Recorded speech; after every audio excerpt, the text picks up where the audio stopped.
हम्म। तो बच्चों, अब हम लोग इस लेक्चर में हम लोग ये देखेंगे पैकिंग फ्रैक्शन। जैसे यूनिट सेल डिफरेंट डिफरेंट हमारी होती हैं, एससीसी, बीसीसी, एफसीसी। तो ये सभी यूनिट सेल में पैकिंग फ्रैक्शन कितना है, पैक कितना है। जैसे आप भले ही किसी भी तरह की यूनिट सेल देखते हो, जैसे ये बीसीसी ही यूनिट सेल तुम देख रहे हो, तो इस बीसीसी का स्थिति क्या होता है। इसमें जो है ये तुम यूनिट सेल देखते हो तो इसमें ये क्यूब है, क्यूब में एटम सब कुछ जगह को ऑक्युपाई किए हुए हैं, जगह लिए हुए हैं। अब फिर भी जगह लेने के बावजूद भी अंदर में खाली जगह है कि नहीं, बताओ तो पूरे क्यूब का जो वॉल्यूम है उतना में एटम भरा हुआ तो नहीं है, भरा हुआ तो नहीं है, पैकिंग पूरा तो नहीं है, कुछ जगह तो खाली है। तो जितने जगह में एटम है और जितना उसको कुल जगह दिया गया है रहने के लिए, उसके रेशियो को पैकिंग फ्रैक्शन या पैकिंग इफ़िशियंसी कहते हैं।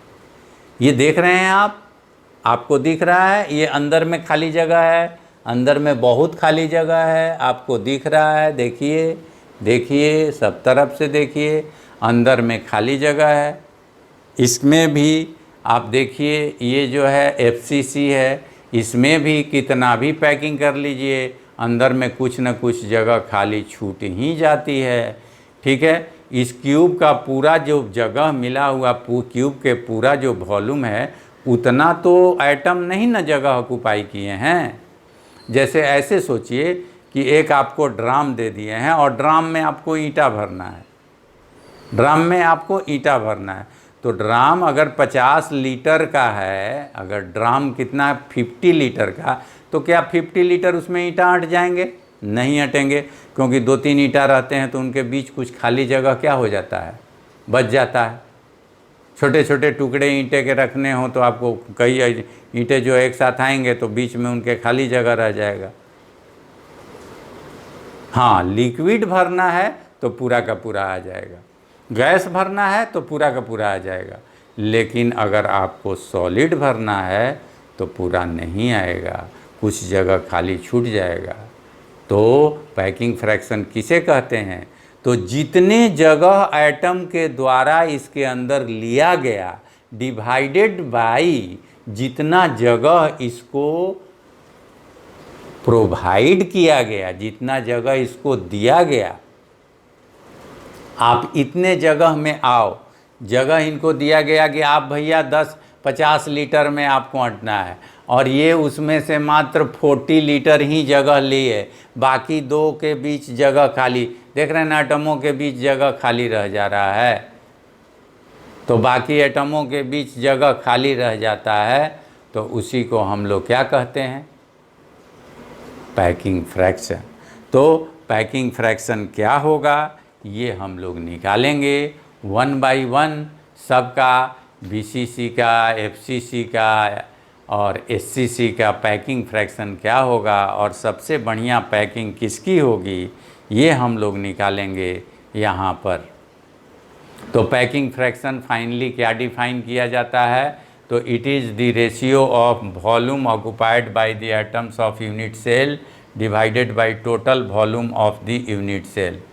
ठीक है, volume occupied by the atoms of unit cell, unit cell के अंदर जितने एटम हैं और जितने भी एटम हैं वो जितना वॉल्यूम ऑक्युपाई किए, जितना वॉल्यूम वो लिए, divided by total volume unit cell का जो उसको आने के लिए दिया गया है कि भाई आप इतने जगह में आ सकते हैं।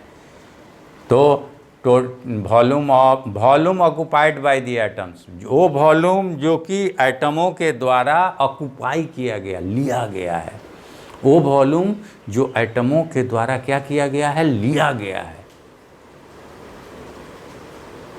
उस वॉल्यूम को आप ऊपर लिखिए और नीचे जितना कुल वॉल्यूम उनको जगह लेने के लिए दिया गया है, जितना कुल वॉल्यूम उनको जगह लेने के लिए दिया गया है उस कुल वॉल्यूम को आप नीचे लिखिए और ऊपर लिखिए जितना वो लिए हैं वॉल्यूम।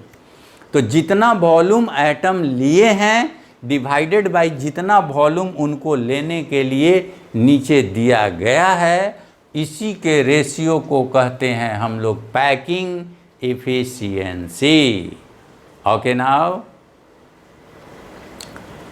इस तरह से ये packing efficiency Z effective into 4/3 pi R cube होता है। जेड इफेक्टिव आपको बताए हुए हैं, जैसे एससीसी में फ़िलहाल जेड इफेक्टिव कितना होता है 1, बीसीसी में 2, एफसीसी में 4। तो जेड इफेक्टिव आप लिखेंगे जैसा केस होगा वैसा। और 4/3 पाई आर क्यूब, चूँकि एटम कैसा होता है, स्फेरिकल होता है, गोलाकार होता है। एटम आप जानते हो गोल होता है। एटम इसके अंदर है, देख रहे हो ना, वो एटम अंदर वाला कैसा है, स्फेरिकल है। तो स्फेयर का वॉल्यूम क्या होता है, स्फेयर के वॉल्यूम का क्या फार्मूला होता है बुआ? स्फेयर के वॉल्यूम का फार्मूला क्या होता है? 4/3 पाई आर क्यूब और डिवाइडेड बाई क्यूब का वॉल्यूम का फार्मूला क्या होता है? एज लेंथ का क्यूब। क्यूब के वॉल्यूम का फार्मूला एज लेंथ का क्यूब। तो एज लेंथ का क्यूब हमने लिख दिया। अब देखिए यहाँ पर packing efficiency Z effective into 4/3 pi R cube divided by edge length. Edge length कितना है? ए। एज लेंथ कितना है बाबू? ए। क्यूब का एज लेंथ है, जैसे ये आपका क्यूब है,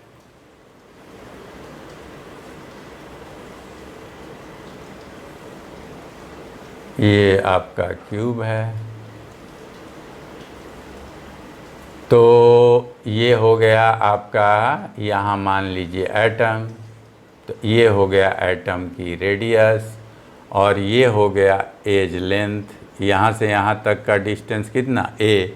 तो क्यूब का सब एज तो बराबर नहीं होगा, तो सारे एज का लेंथ ए है, तो ए क्यूब क्या हो गया? इस क्यूब का वॉल्यूम।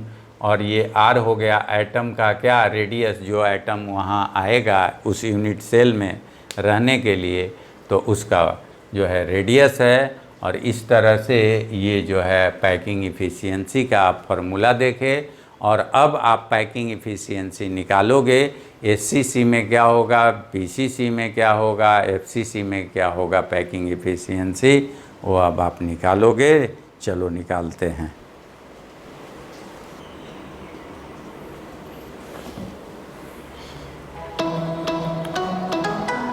एससीसी के केस देखिए अब आप, ठीक है। एससीसी में जो है, मान लीजिए कि एज लेंथ, एक एज का लेंथ जो है ए है। एससीसी में तो आपको पता है कि कहाँ कहाँ एटम होते हैं। एससीसी में आपको पता है कि कहाँ कहाँ एटम होते हैं।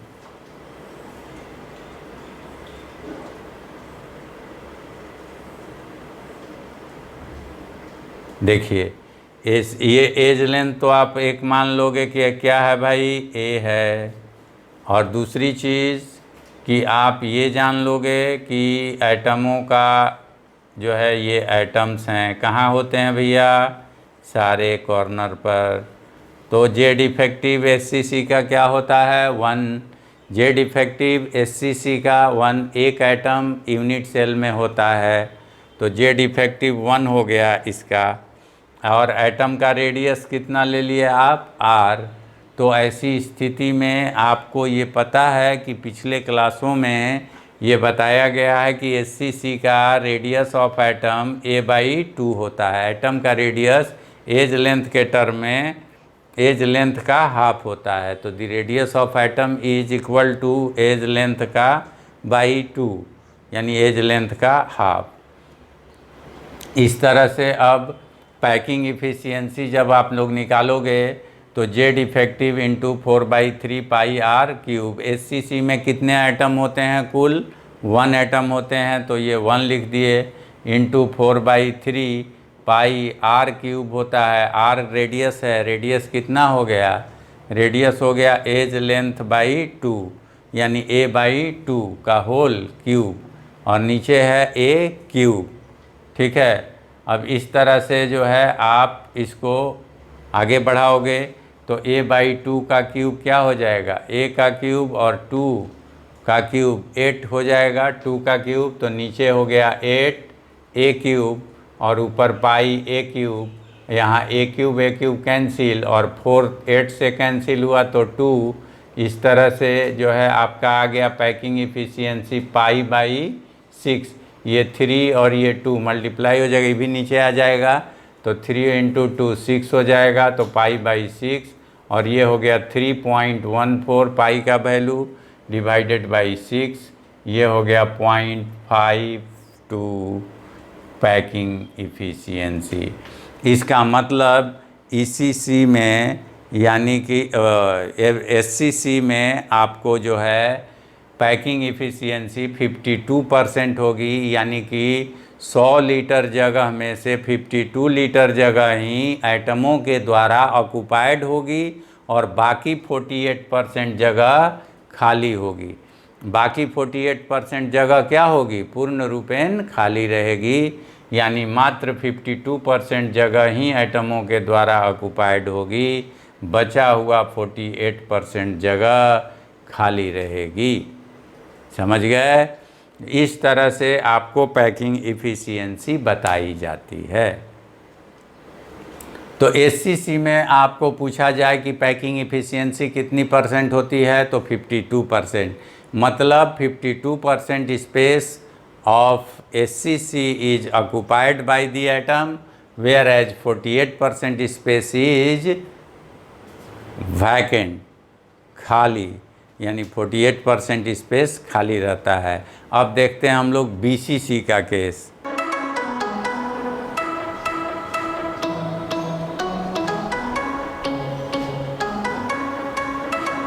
हाँ देखिए, अब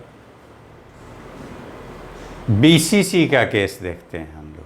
BCC में क्या होता है, तो BCC के लिए जेड इफ़ेक्टिव BCC में हम लोग पढ़े हैं, जेड इफ़ेक्टिव कितना होता है 2, तो BCC के लिए पैकिंग इफ़िशियंसी हो गई Z effective into 4/3 πr³ divided by a³। अब आप रेडियस को a के टर्म में एक्सप्रेस कीजिए, तो आपको हम बताए हुए हैं radius is equal to a√3/4, किसके केस में होती है, BCC के केस में। तो radius of the atom is equal to a√3/4 इन किस केस में, BCC के केस में ऐसा होता है। तो रेडियस के जगह आप पुट कर दोगे a√3/4, यहाँ रेडियस के जगह पर हमने पुट कर दिया a√3/4 का होल क्यूब हो गया। अब इस क्यूब को ऑपरेट करो और नीचे जाने वाले को नीचे जाने दो, जैसे ये 4/3 है तो इस 3 को नीचे जाने दो, आया नीचे, ठीक। ये 4 का क्यूब है नीचे में, तो ये क्या हो जाएगा 4 × 4 × 4 3 टाइम्स, तो 4 × 4 × 4 3 टाइम्स हो गया। और जो है क्या है, यहाँ ऊपर रह जाएगा 2, ऊपर रह जाएगा ये 4, ऊपर रह जाएगा पाई, और ऊपर रह जाएगा a³ और ऊपर √3 का क्यूब आएगा, तो √3 × √3 × √3, और √3 × √3 2 √3 मल्टीप्लाई होकर 3 हो जाएगा, एक √3 रह जाएगा, तो 3√3। अब इसे जहाँ से जो कैंसिल हो उसे कैंसिल कर दो, तो ये 3 इस 3 से कैंसिल हो गया, ये 4 इस 4 से कैंसिल हो गया, ये 2 इस 4 से कैंसिल होकर 2 कर दिया, और इस तरह से नीचे 4 × 2 8 बच गया, ऊपर का a³ नीचे के a³ से कैंसिल हो गया, तो ऊपर बच गया सिर्फ पाई और √3, तो ऊपर बच गया पाई एंड √3 और नीचे क्या हो गया 8। तो ये आपका आ गया पैकिंग इफ़िशियंसी, पाई का वैल्यू 3.14 और √3 का 1.73 divided by 8, it will be 0.68, और इस तरह से 68% स्पेस इज ऑक्युपाइड। इस तरह से 68% स्पेस जो होता है वो क्या हो जाता है, ऑक्युपाइड हो जाता है। यानी BCC में यानी इस केस में, इस तरह के स्ट्रक्चर में इसका क्यूब का जो टोटल जगह होगा उसका 68% जगह एटमों के द्वारा ऑक्युपाइड होगा, एटम लोग जगह लिए होंगे।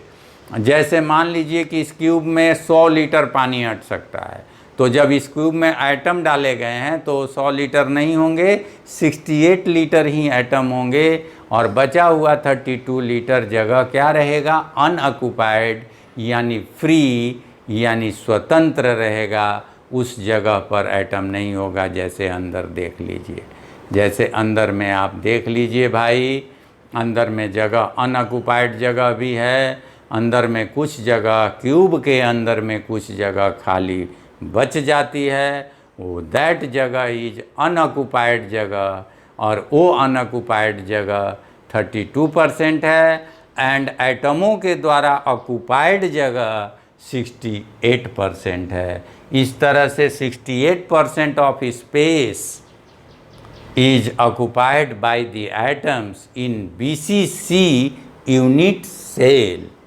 और ACC में कितना हुआ था, 52% स्पेस इज ऑक्युपाइड।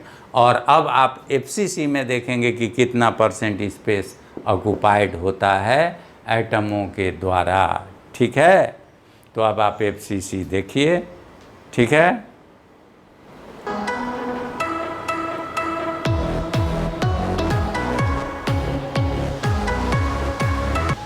चलिए देखिए FCC का केस देखते हैं। तो FCC में आपका जेड इफेक्टिव कितना होता है, 4। पैकिंग इफ़िशियंसी का फॉर्मूला वही है, packing efficiency space occupied by the total atoms divided by volume of the unit cell. Space occupied by the total atoms हो गया Z effective into 4/3 pi R cube by volume of the unit cell A cube. ठीक है, इस तरह से ये हम लोगों का आ गया। अब जो है ये FCC का केस है, आप देख सकते हो, ये FCC का केस है। FCC के केस में आपका जो स्पेस ऑक्युपाइड होता है वो इस कदर होता है कि इसमें यूनिट से जेड इफेक्टिव इसका कितना होता है, जेड इफेक्टिव इसका 4 होता है। FCC का निकाल चुके हैं, बता चुके हैं आप लोगों को पहले कि FCC में जेड इफेक्टिव 4 होता है into 4/3 pi R cube.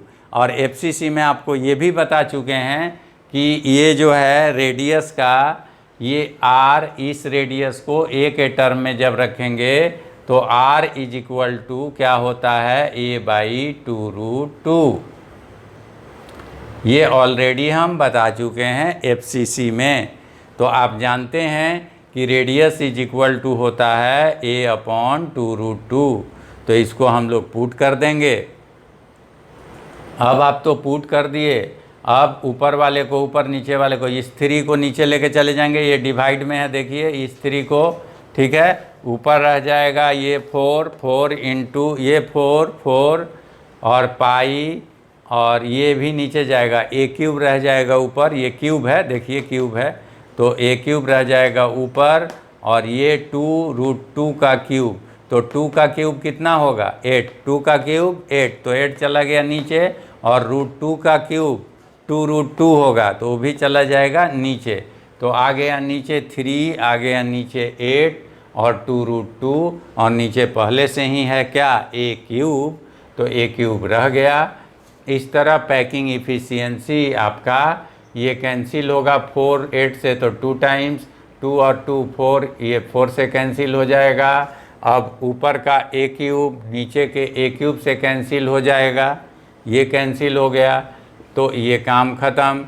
Packing efficiency, अब ऊपर सिर्फ पाई बचा और नीचे एक 3 बचा और एक √2 बचा, तो 3√2, पाई का वैल्यू 3.14 और 3 तो 3 है, √2 का वैल्यू 1.414, मल्टीप्लाई किए तो इतना, इन दोनों को डिवाइड किए तो 0.74।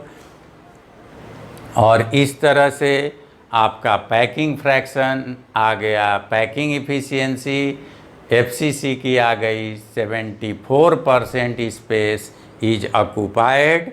74% स्पेस क्या हो जाता है, ऑक्युपाइड होता है, किसके द्वारा, एटमों के द्वारा। और 26% स्पेस क्या हो जाता है, अनऑक्युपाइड, यानी 26% स्पेस खाली रहता है, हॉलो रहता है। और 74% स्पेस ऑक्युपाइड रहता है किसके द्वारा, एटमों के द्वारा। इस तरह यहाँ पर FCC के केस में जो है सबसे ज़्यादा पैकिंग होती है, इसलिए FCC को कहा जाता है ये बेस्ट पैकिंग है, सर्वोत्तम पैकिंग है, सबसे बढ़िया पैकिंग है। सबसे बढ़िया बेस्ट पैकिंग कोई पूछेगा कि किसका होता है तो आप जवाब दोगे कि FCC का होता है, क्योंकि इसमें सबसे अधिक स्पेस ऑक्युपाइड होता है। एटमों के द्वारा सबसे ज़्यादा स्पेस किस में ऑक्युपाइड होता है कोई पूछे तो आप बताना कि सर FCC में होता है सबसे अधिक स्पेस ऑक्युपाइड एटमों के द्वारा। यानी best packing FCC, BCC, SCC, ECC में बेस्ट पैकिंग आपका है FCC। ठीक है।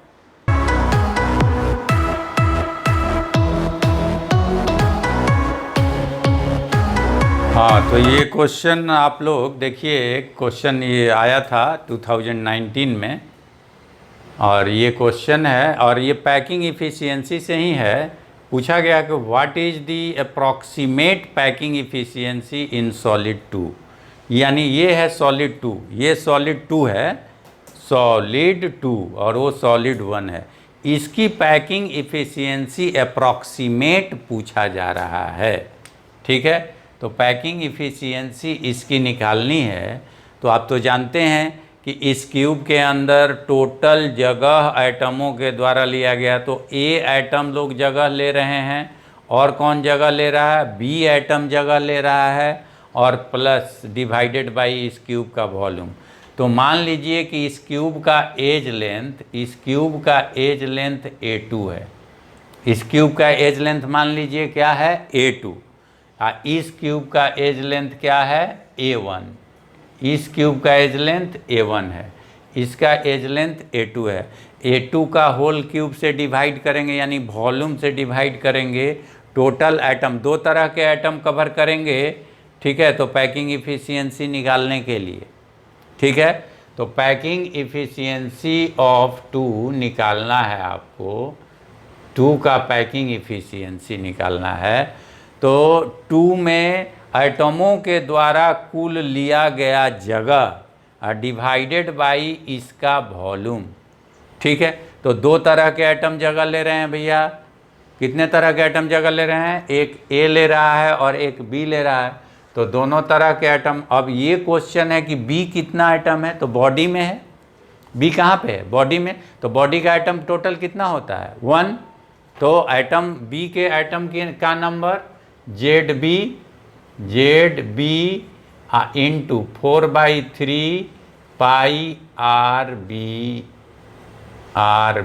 Whole cube. ये हो गया B के द्वारा लिया गया एटम, ZB का नंबर कितना हो जाएगा 1। अब ZA into 4/3 pi RA whole cube divided by volume A2 का होल क्यूब। बस हो गया, निकल गया ये एटम। इसमें जो है, अब ये बताइए कॉर्नर पर एटम जो देता है कंट्रीब्यूट करता है कितना 1/8, ये 1/8 1/8 1/8 1/8 1/8 8 8, तो 1/8 को 8 बार जोड़ेंगे तो कितना एटम हो जाएगा 1। और B बॉडी वाला एटम पूरा का पूरा उसी यूनिट सेल में देता है, तो ये पूरा इसी यूनिट सेल में देगा, तो ये 1 इंटू 4/3 पाई RB क्यूब प्लस ये भी पूरा एक एटम होगा, एक atom into 4/3 pi RA cube by A cube. हो गया, काम ख़त्म, A2 का क्यूब। अब प्रॉब्लम ये है बाबू, प्रॉब्लम जो है वो असली प्रॉब्लम जानिए, इसको इक्वेशन नंबर 1 बना दीजिए। एक्चुअली प्रॉब्लम कहाँ आप फंस रहे हैं, एक्चुअली ये सब कैलकुलेशन में कैंसिल कैसे होगा। पाई का तो वैल्यू जानते हैं आप, RB है, RA है, A2 है, तो आपको किसी एक के टर्म में बाकी सबको एक्सप्रेस कर देना है बस। जैसे RA के टर्म में सबको एक्सप्रेस कर दीजिए, RB को भी RA के टर्म में एक्सप्रेस कर दीजिए, RA को RB के टर्म में एक्सप्रेस कर दीजिए, तो ये तो काम खत्म।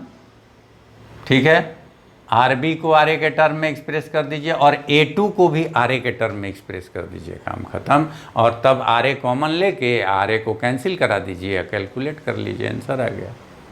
ठीक, तो अब पहले क्वेश्चन में इसी के लिए सब बात लिखा हुआ है। ये लिखा हुआ है कि the radius of atom B is twice that of atom A।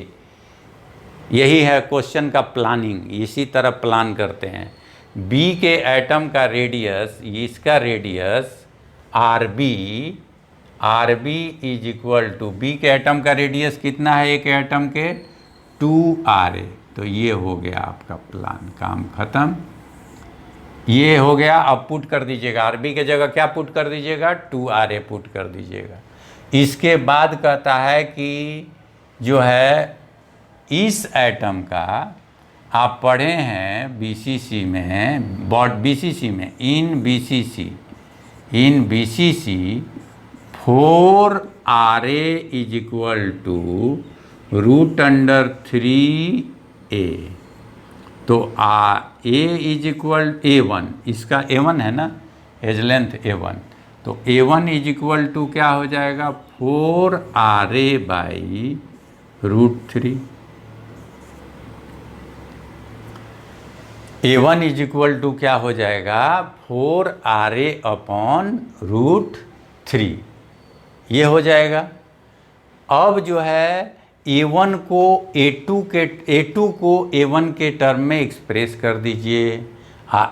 A1 को RA के टर्म में एक्सप्रेस कर दिए हैं। अब देख लीजिए, A1 बन चुका है RA, अब A2 को A1 बना दीजिए और वहाँ वो RA बन जाएगा। अब पुट कर दीजिए, RA को कॉमन लेके कैंसिल कर देंगे। तो अब यहाँ 50%, the unit cell age length is 50% more than the solid 2 than in 1। यानी इसका एज लेंथ उससे 50% ज़्यादा है।